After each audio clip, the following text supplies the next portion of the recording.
En China hay preocupación por la demografía.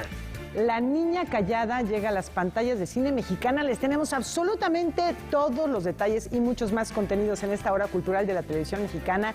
Rafael García Villegas, qué alegría estar contigo y con todo nuestro público. Mi querida Laura Barrera, amigos del auditorio, bienvenidos a esta hora cultural de la televisión mexicana. Gracias por acompañarnos este jueves.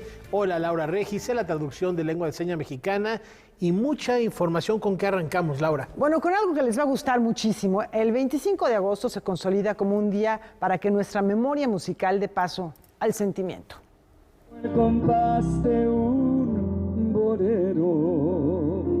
Con un recital que evocó a los grandes autores mexicanos, finalizó la ceremonia en la que el jefe de gobierno de la Ciudad de México, Martí Batres, presentó el decreto que permite que a partir de este año, cada 25 de agosto, se celebre el Día del Bolero. Aquí está la declaración. Aquí está la declaración del Día del Bolero en la Gaceta Oficial de la Ciudad de México del día de hoy, 24 de agosto de 2023. El bolero es un género musical de origen cubano. Surgió a finales del siglo XIX y fue una corriente que modificó la estructura de la antigua danza habanera. Llegó a México por la península de Yucatán en las primeras décadas del siglo XX. El bolero, género hermano del danzón, se caracterizaba entonces porque era una forma trovadoresca de la canción popular. Los primeros compositores de boleros eran aficionados a la ópera y a la poesía, o bien tomaban estrofas publicadas por los periódicos para musicalizarlos. Con la llegada de la Segunda Guerra Mundial, el contenido sufrió cambios. La generación que siguió a Agustín Lara, los jóvenes de los años 40, compusieron boleros a la sinceridad. Lejos de la retórica modernista, cantaron con las palabras de todos los días. Y nos lo apropiamos y generamos composiciones y tenemos compositores maravillosos. Muchos de ellos, por ejemplo, pues Agustín Lara, Guti Cárdenas, Vicente Garrido, Álvaro Carrillo, Gonzalo Curiel, Los Panchos, Los Dandis, Roberto Cantoral, María Greber, María Luisa Basurto, Emma Elena Valdelamar y, como mencioné, Consuelo Velázquez, entre muchos otros. Con este decreto, la Secretaría de Cultura de la ciudad tendrá a su cargo el diseño e instrumentación de un programa anual de eventos que tengan el propósito de conmemorar el Día del Bolero. Y a su vez, exhorta a los alcaldes que ejecuten actividades relacionadas en sus demarcaciones. De manera paralela a esta iniciativa, México y Cuba impulsaron un trabajo para convertir al bolero en patrimonio cultural inmaterial de la humanidad, y cuya resolución se dará a conocer en el mes de diciembre. Con esta declaratoria de hoy se unen esfuerzos y se reconoce un patrimonio vivo, una manera de la creación artística que tuvo su centro en la Ciudad de México y que ha alcanzado a todos los continentes.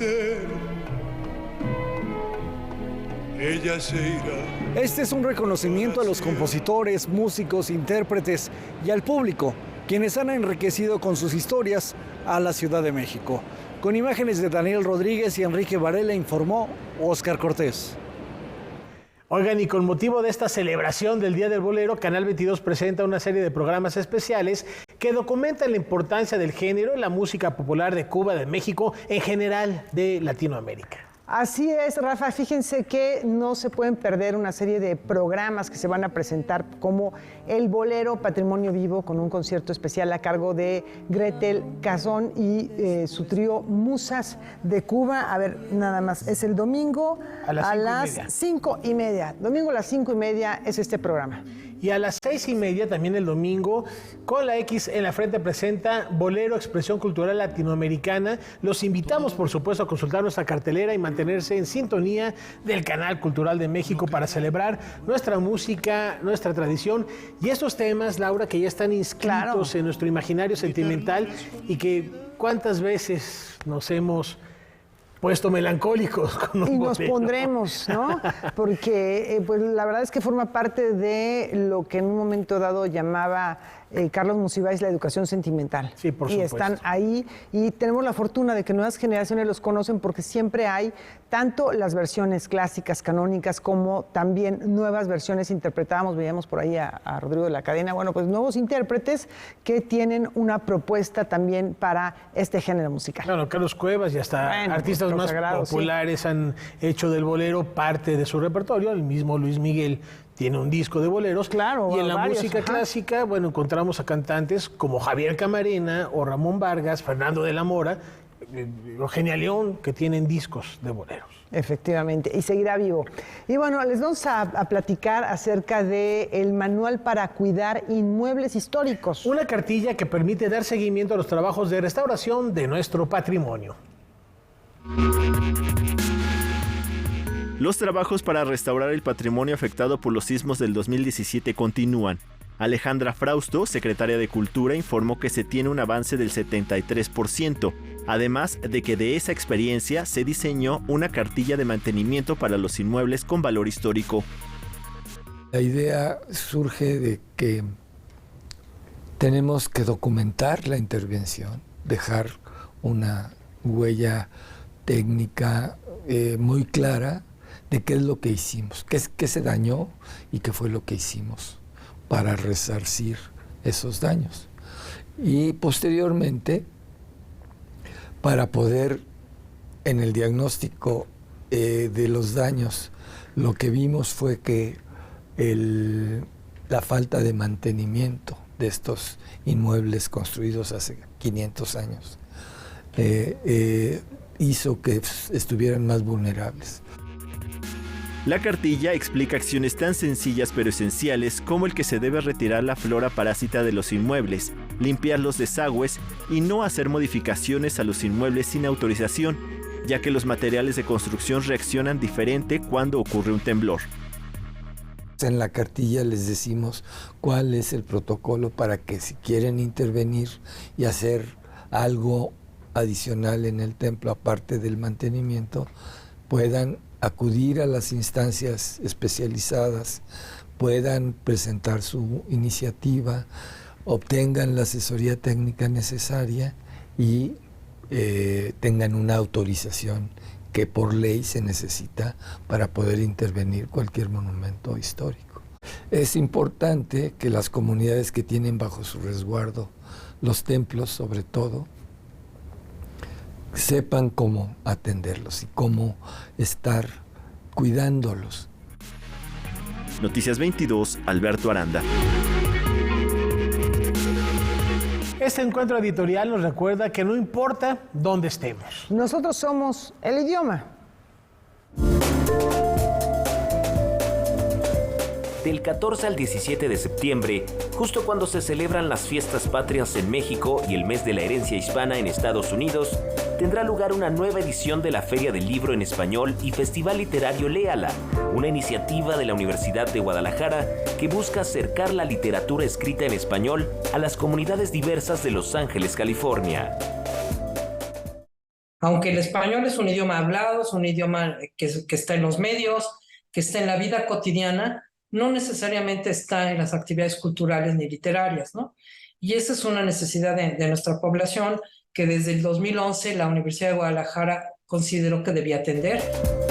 En esta ocasión participarán más de 40 editoriales y librerías.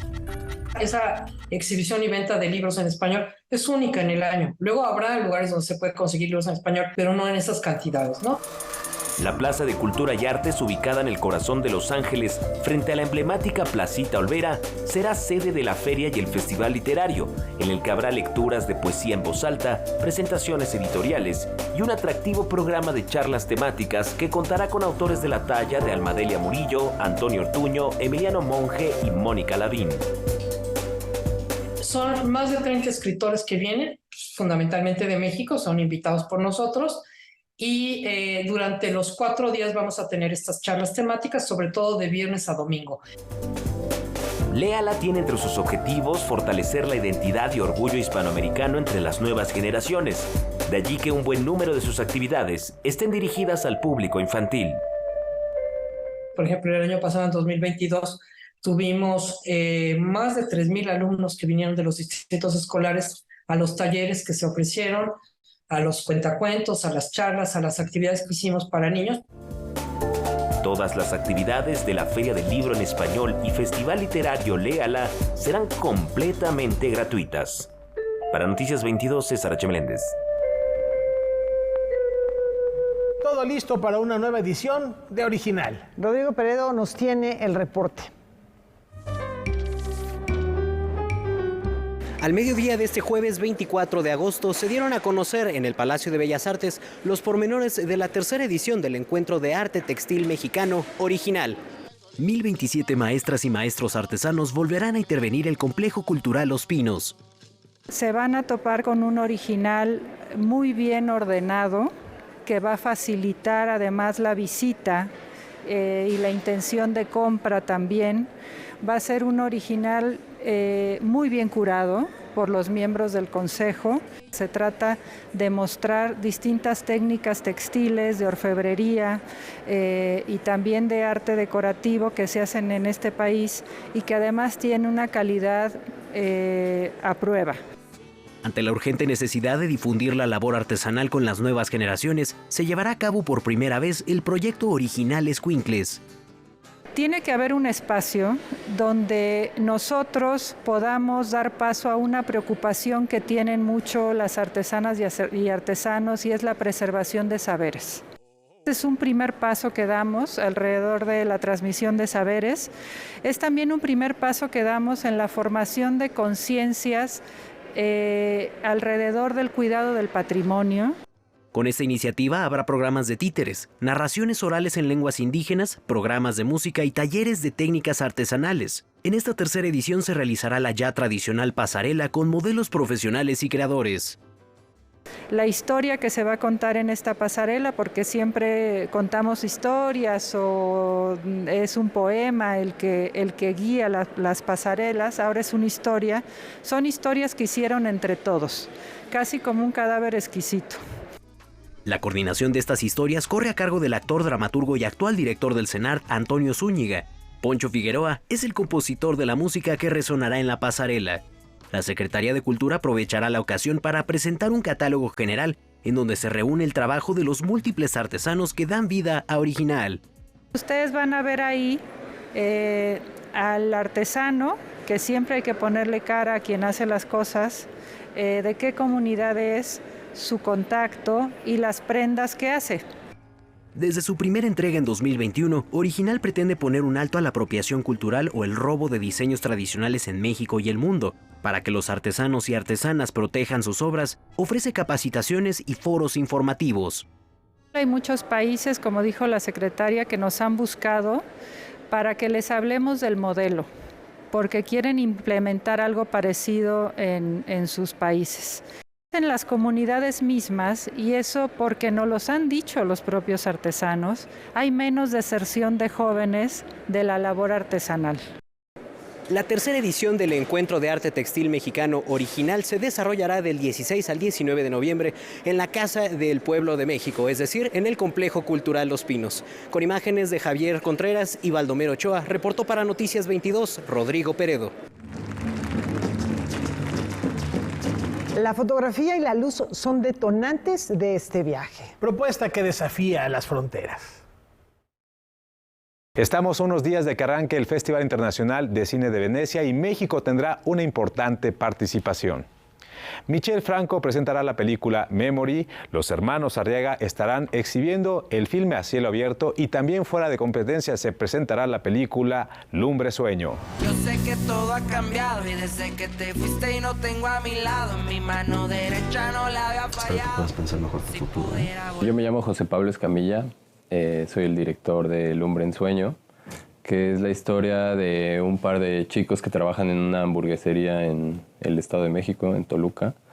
Y uno de ellos se va en un viaje, le deja como una caja con sus pertenencias al otro y empieza como un diálogo con el vacío que deja este amigo y pues un poco de eso se trata. Este proyecto fue uno de los 3 trabajos ganadores del programa Bienal École Cinema y es la primera vez que una producción mexicana es seleccionada. Ya habían hecho un par de veces intentos previos de estar en el Bienal College, o habíamos intentado como acercarnos al programa, pero creo que nunca habíamos encontrado como el proyecto indicado. Entonces, como que la verdad es que todo se acomodó. Como que dijimos, ¿qué onda? Metamos, aplicamos, y fue como un proceso muy natural, pero igual nos agarró con sorpresa y con mucha felicidad. Pues estrenar en Venecia está increíble. Les otorgan un financiamiento de 2,000 euros. No pueden acceder a más recursos y deben de terminar la película en un periodo de 6 meses. Yo espero que no. Durante el proceso de rodaje de este guión, que sí tenía bastante forma, pues nos dimos mucha libertad para improvisar. Pues teníamos como estos actores con muchísima experiencia y estos nuevos talentos que estaban como respondiendo a eso, y estuvo muy chido, la verdad. Si triunfamos te haré sentar en un trono. Este es el segundo proyecto del colectivo Colmena. Antes filmaron Monstruo, que tuvo su estreno en el Festival de Locarno. Ahora, Lumbre en Sueño se presenta fuera de competencia en Venecia. Y esta fue mucho más grande que la primera que hicimos, tanto en presupuesto como en crew. Y pues en la Colmena hacemos cine colectivo, entonces lo que más buscamos es que pudiéramos cubrir las necesidades de cada departamento y un poco como pensarlo al revés, que si hay algo que está en el guión que nos mete en un problema o de presupuesto o de logística o de lo que sea, en algún problema, pues hay manera como de hablarlo en colectivo y tomar una decisión que cubra las necesidades creativas, pero que también entre en presupuesto. Lumbre en Sueño tendrá su estreno en los primeros días del Festival Italiano. Estaremos muy pendientes de todo lo que ocurre con los cineastas mexicanos en tierras italianas. Aprovechemos esta noche para recorrer el jardín de los senderos que se bifurcan.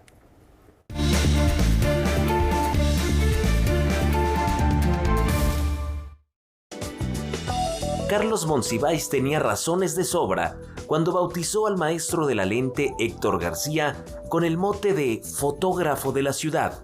Y es que a él debemos la gran crónica visual de la capital de la segunda mitad del siglo XX, una panorámica que lo mismo abarca la vida cotidiana que las grandes movilizaciones ciudadanas.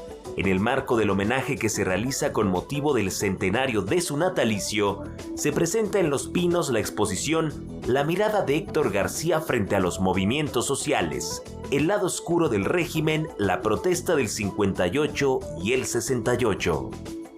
Quizás el sello particular de esta exposición tiene que ver con el rescate del archivo, que es un laberinto prodigioso de imágenes de Héctor García sobre ambos acontecimientos, y que paradójicamente no ha sido suficientemente explorado.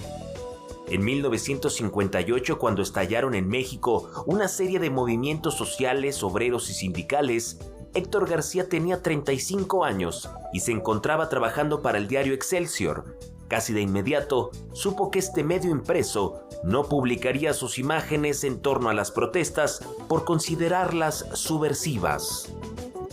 Entonces elige crear una publicación que se llamó Ojo, la revista que ve, junto con un periodista, el editor Horacio Quiñones, y por ahí distribuye su material, ¿no? El resto del material quedó confinado en el archivo. A decir del investigador Alberto del Castillo, la exposición ha permitido, entre otras cosas, reconocer la autoría de la fotógrafa María García en varias imágenes alrededor del movimiento estudiantil del 68, anteriormente atribuidas a Héctor García. Por otro lado, la muestra permitirá al público conocer la evolución de la mirada del fotoperiodista de una década a otra. Un poco lo que el público puede encontrar aquí son diferentes vistas, ¿no? Algunos manejos en picada que nos permiten dimensionar la protesta, pero también grandes acercamientos a la gestualidad, al rostro de los manifestantes.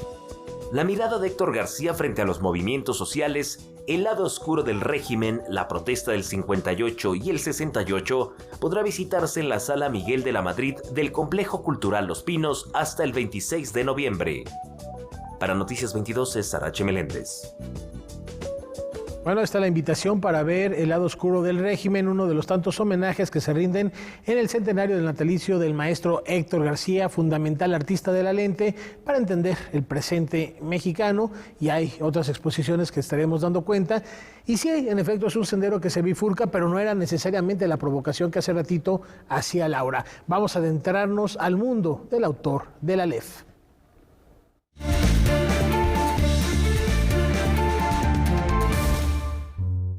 El libro de la arena es una de las creaciones más conocidas del escritor argentino Jorge Luis Borges. Su obra Ficciones fue un hito de las letras universales. El autor es considerado como una de las figuras más representativas del género fantástico. Borges revolucionó la literatura, combinando diferentes elementos narrativos en sus relatos. En su labor literaria exploró temas como los sueños y la identidad, jugando con la percepción del tiempo y el espacio. La importancia de su narrativa se vio reconocida con el Premio Miguel de Cervantes en 1979, entre muchos otros reconocimientos. El autor de El Aleph nació el 24 de agosto de 1899.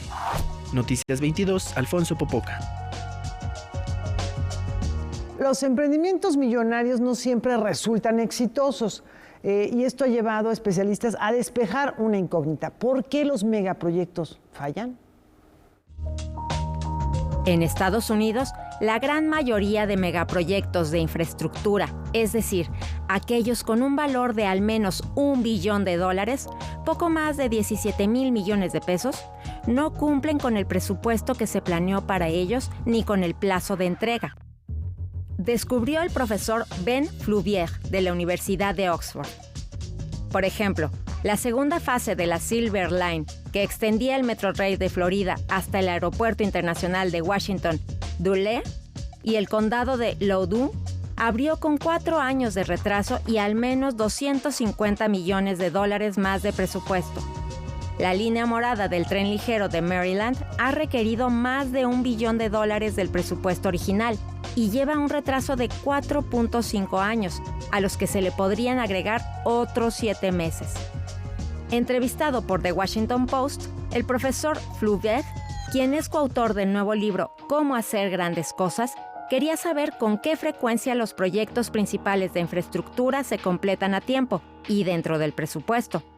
Como no había información sobre esto, él construyó su propia base de datos, que ahora cuenta con 16,000 proyectos, y encontró que solo alrededor del 8.5% terminan en tiempo y dentro del presupuesto.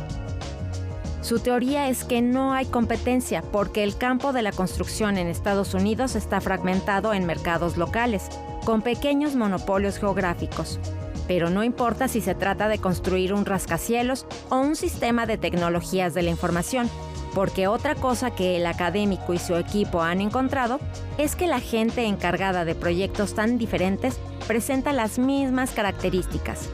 Tiene ciertos sesgos y tipos de ignorancia que trasladan a cualquier cosa que hacen y que tiene que ver con la psicología y el poder.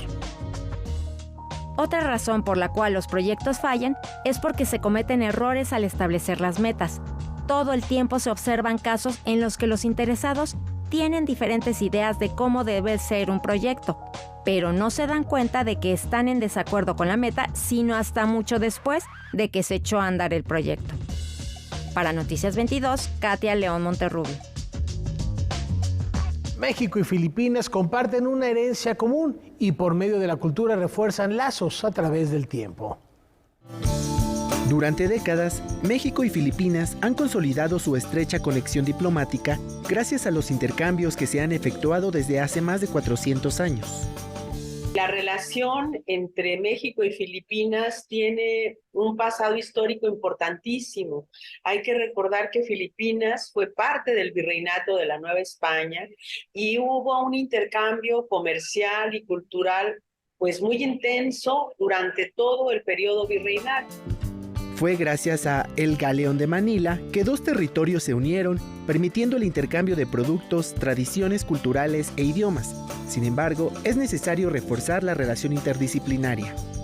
No conocemos actualmente muchas de las problemáticas que existen en Filipinas, pero además no hay un intercambio entre especialistas, entre historiadores, entre científicos sociales. Entonces, yo creo entre grupos, entre sociedades, ¿no? Yo creo que estamos en un momento muy importante para volver a intensificar estas relaciones entre ambos países. A través del encuentro virtual Filipinas y México, una larga historia de cultura compartida, hoy se conmemoran 7 décadas del establecimiento de las relaciones diplomáticas entre los gobiernos de México y Filipinas, donde resaltaron las similitudes entre ambas naciones y se analizaron las experiencias vinculadas a estos nexos históricos. Considero que han existido lazos importantes, interesantes, que han hermandado a estas dos naciones. Sin embargo, y por eso es tan importante esta celebración que se está haciendo por el aniversario de relaciones entre ambos países, yo creo que es un momento importante para promover un intercambio más cercano. Noticias 22, Alfonso Popoca. Las creencias de los habitantes de Oregon, Estados Unidos, se suman a la legislación estatal. Veamos cómo. Los centros de atención médica de Oregon devolverán a los pacientes las partes amputadas de sus cuerpos por razones espirituales bajo una ley apoyada por las tribus de Warm Springs. El proyecto, que entrará en vigor el próximo 24 de septiembre, es encabezado por el Sistema de Salud St. Charles y los líderes de las tribus confederadas de Warm Springs. Wilson Wewa, líder de esta etnia, comentó a la agencia AP que los miembros de su tribu saben que deben mantener su cuerpo unido para una transición sin problemas al mundo de los espíritus. En St. Charles, las partes del cuerpo podían ser bendecidas e incineradas y se devolvían al paciente. Aunque Wewa dijo que los restos cremados no serían suficientes para algunos pacientes, lo que los llevó incluso a rechazar el procedimiento que salvaría sus vidas. Shiloh Tippett, miembro tribal de Warm Springs, dijo que el sistema de salud entrevistó a casi 80 personas para conocer sus opiniones sobre cómo debería cambiar la ley estatal. Comentó que el resultado fue que los pacientes deberían recuperar las partes amputadas de su cuerpo, pues así era antes la ley de Oregon y que esas son sus tradiciones y costumbres. Para Noticias 22, Iván Ramírez. Esta propuesta da a los espectadores la oportunidad de comentar su experiencia museográfica. Hoy nos metimos a las entrañas del Museo Tamayo para conocer más acerca de sus colecciones. Estuvimos en su bóveda, que hoy funcionó como sala de conferencias. Colección Comentada es un proyecto que busca ampliar las vías de comunicación entre los asistentes en torno a piezas específicas que se exhiben en el museo o forman parte de su colección. ¿Qué podemos hacer con esas colecciones, más allá de las muestras en salas, de las muestras en las exposiciones, y cómo le podemos dar otro tipo de visibilidad a las obras, ¿no? Otro tipo de lecturas y relecturas en espacios en los que normalmente no las vemos? Esta fue la pieza Please Come Back del artista Claire Fontaine, que fue el objeto de estudio. La idea no es solo hablar de la obra desde diferentes ángulos, sino también desde diferentes espacios del museo, lugares a los que regularmente el público no tiene acceso. Es una obra que mide 15 metros, por lo que pues muchas veces no es tan fácil verla, ¿no? O tener como que este acceso. Es una obra que se sostiene a partir de neones y que enuncia la frase Please Come Back, pero lo que es interesante es que interactúa con el público, ¿no? Bajo el título Mecanismos desobedientes y obras maleducadas en el museo, se realizó la charla en la que participó la curadora Roselina Espinosa y la artista Madeline Jiménez. Estamos pensando también en otras plataformas epistémicas para acercarnos a las obras que se suscitan a partir de las traducciones en otros idiomas. Justamente todos estos comentarios que estamos generando sobre las obras las estamos traduciendo a lenguas originarias. Estas charlas y las traducciones se pueden consultar en la página web del Museo Rufino Tamayo. Noticias 22, Julio López. Llegó el momento de sumarnos a la tarea colectiva y leernos en otros.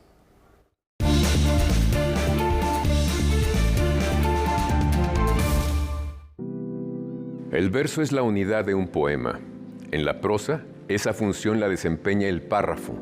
Por eso no deja de darle vueltas a un párrafo hasta que está satisfecho con el resultado. Escribe y reescribe hasta que tiene la forma, la música y el equilibrio adecuados, hasta que resulta transparente, como si no hubiera costado ningún esfuerzo, como si no fuera algo que se ha escrito. Un párrafo puede llevarte un día entero de trabajo, o medio día, o una hora, o 3 días, como le confesó al periodista Michael Wood. Una vez que parece estar bien, lo pasa a máquina para considerarlo más detenidamente. Eso significa que durante el proceso de escritura de cada libro hay un manuscrito y una transcripción a máquina en curso. Así nació Brooklyn Follies, un libro sobre la familia, el amor, la ciudad, la esperanza, los sueños de infancia, la felicidad, esa gozosa obligación que muchas veces olvidamos. Siempre que leo un libro de Paul Auster, estoy seguro que es su mejor libro. Este lo es, hasta que relea alguno de sus otros libros o lea el más reciente. Los libros son ventanas para mirar lo nuevo y para mostrar lo nuestro. También son puentes para transitar por esos mundos paralelos que enriquecen al nuestro. Cuénteme qué lee, porque la lectura es una tarea colectiva. Nos leemos en otros. A pesar de ser el país con mayor número de habitantes, China teme por su futuro poblacional. Los desesperados intentos de China por reducir su sobrepoblación en el pasado le trajeron complicaciones, tantas que hasta ahora tienen que incitar a las parejas a tener hijos. En 1979 se estableció la política del hijo único para llevar un control de planificación familiar. Pero esto solo provocó desórdenes demográficos, como el envejecimiento acelerado de la población y el desequilibrio entre hombres y mujeres, debido a que los padres preferían abortar a las niñas para tener hijos varones. Desde 2015, esta política dijo adiós, primero permitiéndoles un hijo más y para 2020 3 hijos en total. Pero, este 22 de agosto, cuando se celebraba el Día de San Valentín en el país oriental, la Comisión de Salud y la Asociación de Planificación Familiar de Xi'an, ciudad de China, decidieron enviarles un mensaje a sus habitantes deseándoles dulce amor, matrimonio y nacimientos. A pesar de seguir siendo el país más poblado a nivel mundial, con 1.463.780.741 habitantes, su tasa de crecimiento es baja. Por eso, este mensaje es otro de los intentos del gobierno de alentar a las parejas jóvenes a continuar con el linaje chino. Para Noticias 22, Natalia Ochoa. Paternidad, duelo y silencio van tejiendo la historia de la niña callada. How long should they keep her? Till after the baby? They keep her as long as they like. Kate es una niña de muy pocas palabras y solo dice lo necesario. Vive en el seno de una familia campirana que no le presta atención. Su madre espera un bebé y por un periodo indeterminado tendrá que vivir lejos de su hogar con Evelyn y Sean. Esta es la premisa de La Niña Callada, una historia que Colin Barrett decidió llevar a la pantalla grande por un cierto impulso emocional. Colleen Kuhn and Colleen Keana. It was almost like a paternal response to this child, even though it's a fictional child. I still felt this response towards her and a sort of a desire to care for her in a sense. The story is like predates the film in that it's a piece of literature called Foster by Claire Keegan, and I read that in the summer of 2018. And at that point, I had just become a father. I guess our first child was just over a year old. Here are the nominees for Best International Feature Film. La Niña Callada contendió por el Oscar a la mejor película extranjera este 2023 con Argentina 1985. Sin novedad en el frente, EO y Close. Su llegada a la gran fiesta del séptimo arte supuso un hito en la carrera de Colin Barrett, pero también para la historia de la cultura irlandesa. Particularly because this is an Irish language film, and the Irish language is our indigenous language here in Ireland, but unfortunately it's a language that's under threat. It's a minority language here. English is the predominant language. It meant a great deal that a film in our own language was receiving this kind of recognition. Acostumbrarse a vivir con Abel y Nishon será en principio difícil para Kyle. Poco a poco encontrará confianza en ellos, pero también descubrirá sus secretos. Este drama no pierde su ritmo y nos regala imágenes estilizadas desde un formato académico de 1.37:1.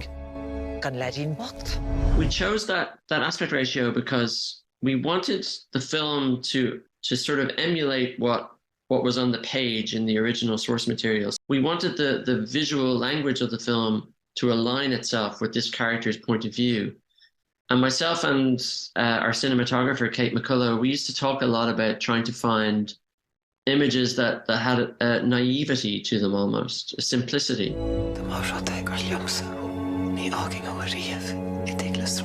A partir de hoy, jueves 24 de agosto, La Niña Callada ya se puede ver en salas de cine mexicanas.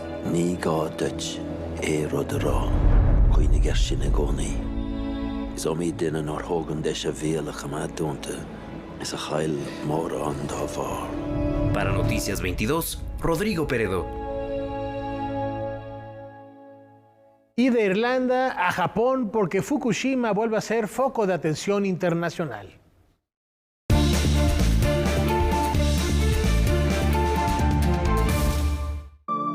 La operadora de la planta nuclear de Fukushima, destruida durante el tsunami en 2011, comenzó a descargar agua residual radioactiva en el Océano Pacífico. El mes pasado, el Organismo de Vigilancia Nuclear de Naciones Unidas autorizó este proceso como parte del mantenimiento de la central. Sin embargo, este hecho ha encendido las alarmas a nivel internacional debido al impacto medioambiental que podría ocasionar. Esta situación se ha convertido en un asunto político y diplomático. Ante este suceso, las reacciones no se han hecho esperar. Uno de los primeros países en manifestarse fue China. El gigante asiático no solo hizo público su descontento, sino que además prohibió la importación de pescado japonés. Al respecto, el primer ministro de Japón protestó contra este veto, argumentando que esta descarga es menor a la de otras centrales del mundo. Noticias 22, Alfonso Popoca.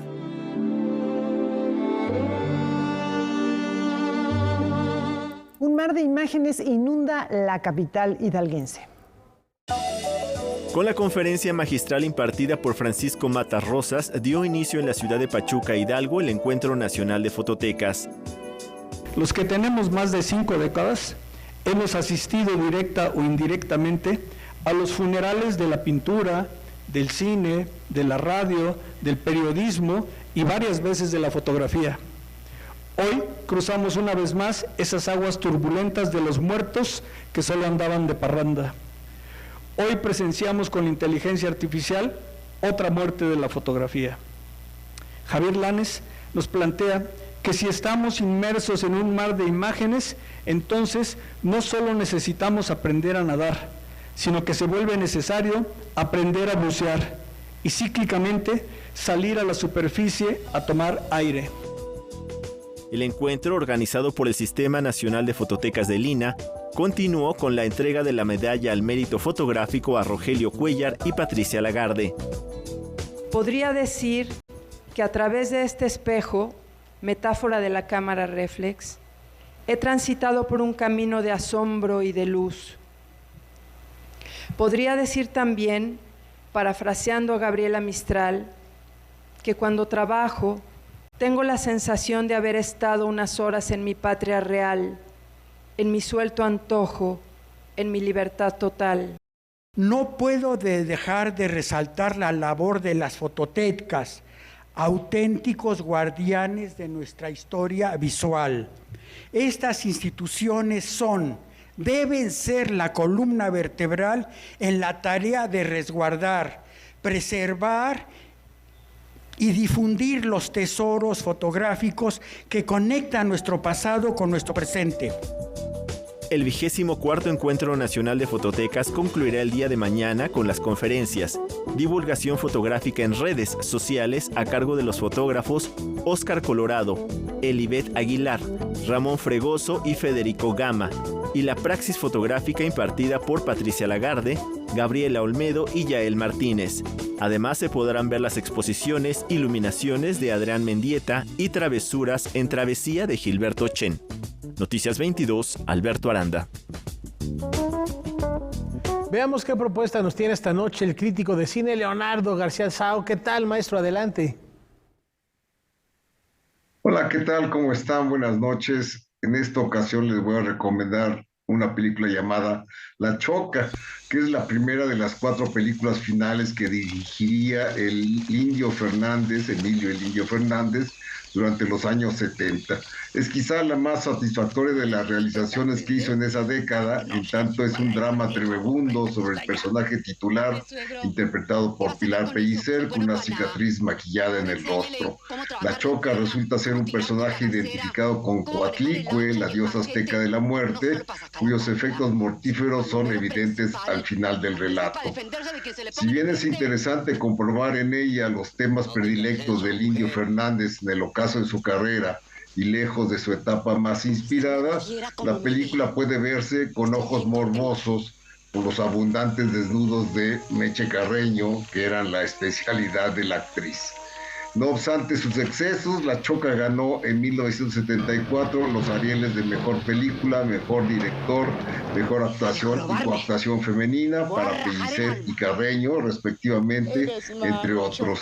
También obtuvo el premio a la mejor dirección en el Festival Checo de Carlo Vivari de ese mismo año. Pero no creí que fueras tan mala. No se la pierdan. La Choca pasa esta semana. Consulten nuestros horarios. Esto es en el canal 22.2. Y nos vemos la próxima semana. Gracias.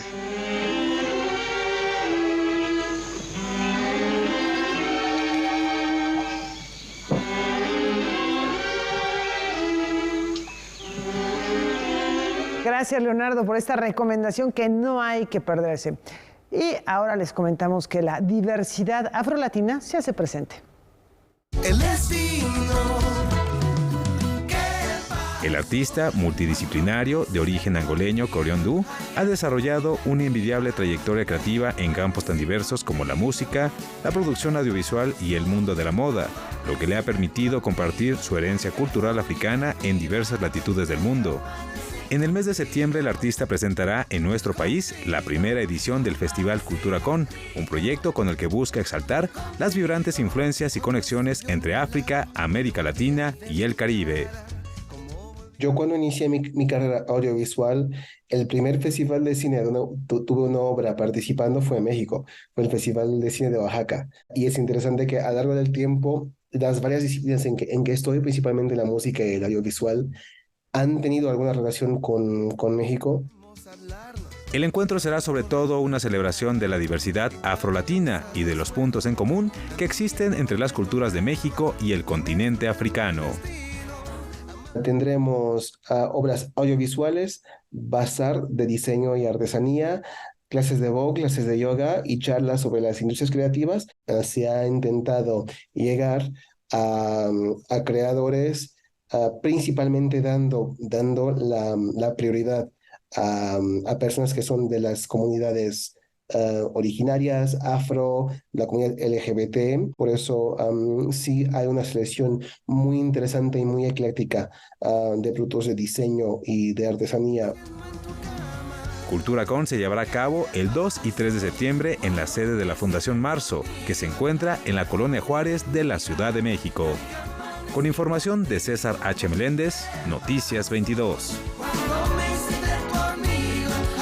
La Swiftmanía capta la atención no solo de los fans, sino de académicos alrededor del mundo. Atención, Swifties.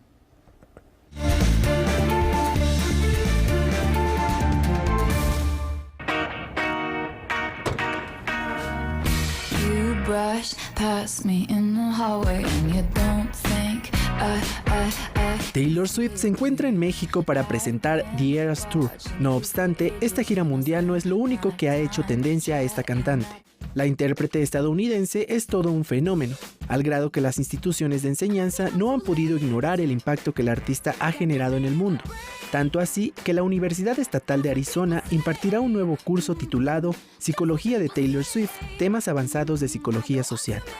Pero esto no es todo. Además, una profesora de la Universidad de Ghent, en Bélgica, abrió una cátedra sobre las canciones de la cantante y en 2022, el Instituto Clive Davis de la Universidad de Nueva York examinó sus composiciones.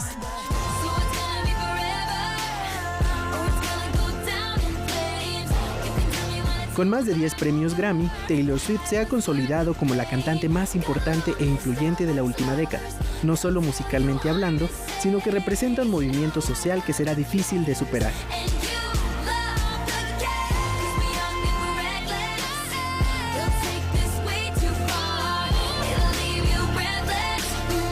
Noticias 22, Alfonso Popó.